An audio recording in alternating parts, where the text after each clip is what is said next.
Countless hours of research I spent looking in search for the strongest, who is the strongest hero in all of fiction.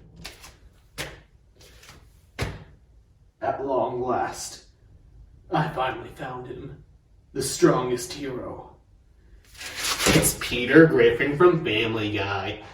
Peter Griffin from Family Guy is the strongest fictional hero. Here's why.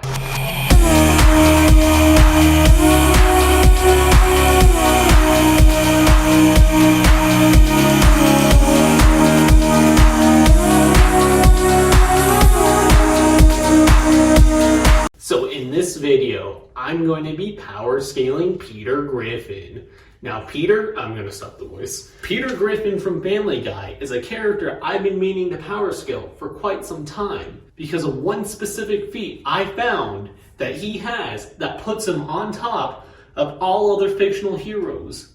And no, I didn't steal this from a Reddit comment. That was my comment. If you think that, you can't even find the thread anymore because it was deleted. Of course, for those of you who don't know, power scaling is just comparing one character to another in their respective universe and using some bullshit math to prove that they're like some universe tier, continent tier, country level. I don't know.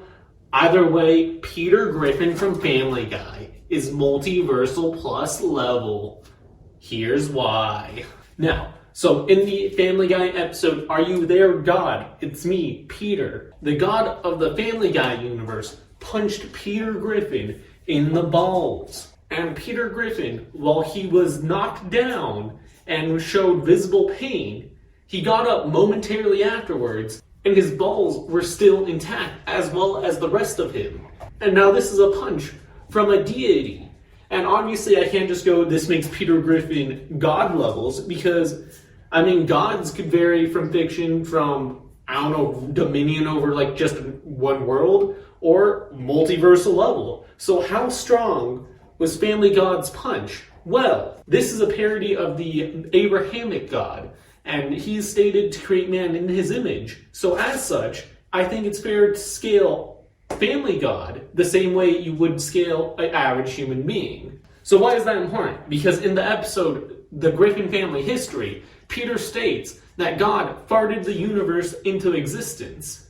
Now, this may seem contradictory because in the episode, The Big Bang Theory, it stated that Stewie created the universe. But then again, that was one timeline, and Family Guy is not a set singular timeline of canon, because in another episode, Chap Stewie, he erased himself from existence, and yet the universe wasn't erased. Although in the Big Bang Theory, if Stewie was erased from existence, the universe too would be erased from existence.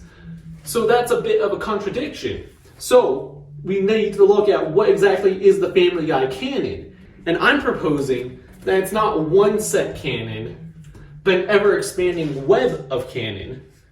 In other words, we're going to be looking at a composite Family Guy universe where every single timeline counts, and every single, I just drew an anus, where every single cutaway gag, every single flashback, every single comedy bit is counted as canon. Thus, Family God farting the universe into existence should still be valid. So now that we've established that we could scale Family God the same way you can a normal human male, as well as the fact that his universal fart was a valid feat, we could figure out how strong his punch is by figuring out how many times stronger is the human fart compared to a human punch. And that would get us how many universes is Family God's punch worth. So I did a quick Google search to find the numbers for these, and I got, so a human fart is typically around 0.015 psi. And I found that the average untrained punch from a human male would be between 60 to 85 psi. But yeah, good clean number, we're just gonna average that to 75 psi. And now we just gotta divide by 0.015 psi, and that gets us x equals 5,000. And that means Family God's punch is worth 5,000 universes. That means Peter Griffin's balls took the force of 5,000 universes And this is just a low-end estimate because this is an average untrained punch. What if we assume Family God was like a peak physical human? So I Google searched what exactly is the force of a punch of a heavyweight boxer, and they told me it's between 1200 to 1700 psi. And to get a good round number, we're just going to make that 1500 psi. Divide that by 0.015 psi, and you get x equals 100,000.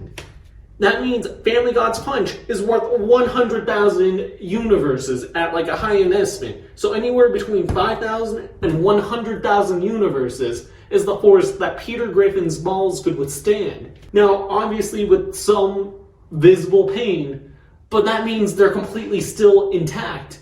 Okay? Just put in frame of reference, the Infinity Stones from Marvel, they're purely only like universal. That means Peter Griffin's balls have the worth of 100,000 Infinity Stones put together at like a high-end estimate, and at a low-end estimate, we're just looking at like 5,000 Infinity Stones stored within his balls. Super Saiyan God Goku was stated to break the universe, but that was only with the help of Beerus. Even if we give him the universal feat and give him Super Saiyan God Super Saiyan, assuming that's like a 50 times multiplier, that's still only 50 universes. That's 100 times weaker than Peter Griffin's low-end estimate of his balls. Peter Griffin is by far the strongest fictional hero.